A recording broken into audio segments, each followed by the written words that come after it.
আপনার জীবনের শ্রেষ্ঠতম রাত্রি, আপনার জীবনের সকল ভুল ভ্রান্তি মুছে ফেলার রাত্রি আপনারই দ্বার প্রান্তে। একটি রাত যা হাজার মাসের চেয়েও উত্তম, একটি রাত যা জীবন ভর ইবাদত করার চেয়েও উত্তম। লাইলাতুল কদর এমন একটি রাত যা হাজার মাস অর্থাৎ ৮৩ বছরের চাইতেও উত্তম। কত রকম ভুল ভ্রান্তিতে আমরা ডুবে আছি, অথচ আল্লাহ তাআলা আমাদের কারো জন্য লাইলাতুল কদরের মতো মহিমান্বিত রাত্রির দরজা বন্ধ করে দেননি। রাসূল সাল্লাল্লাহু আলাইহি ওয়াসাল্লাম বলেছেন, লাইলাতুল কদরকে রমাদানের শেষ 10 রাত্রিতে খোঁজো। মনে করুন একটি লটারি হচ্ছে, আপনাকে বলা হলো 1 থেকে 10 নম্বর টিকিটের মধ্যে যে কোনো একটি অবশ্যই জিতবে। আপনি কি তখন কোনো টিকিট বাদ রাখবেন?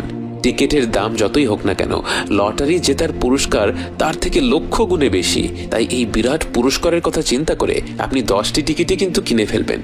অতএব আমাদের উচিত শেষ 10 রাত্রির প্রতিটি রাতে আমাদের শতভাগ প্রচেষ্টাটা করা। তার পাশাপাশি হয়তো যেই রাত্রিগুলির কথা বিশেষভাবে এসেছে, যেমন 27-এর রাত এবং বেজোড় রাতগুলো, সেই রাত্রিগুলিতে আমরা বাড়তি কিছু আমল করতে পারি। কিন্তু অবশ্যই অন্যান্য রাত্রিগুলিতে, বিশেষ করে 27-এর পরের রাত্রিগুলিতে যখন খতম তারাবি শেষ হয়ে যায়, তখন যেন আমরা আমাদের ইবাদত কোনোভাবেই কমিয়ে না দেই।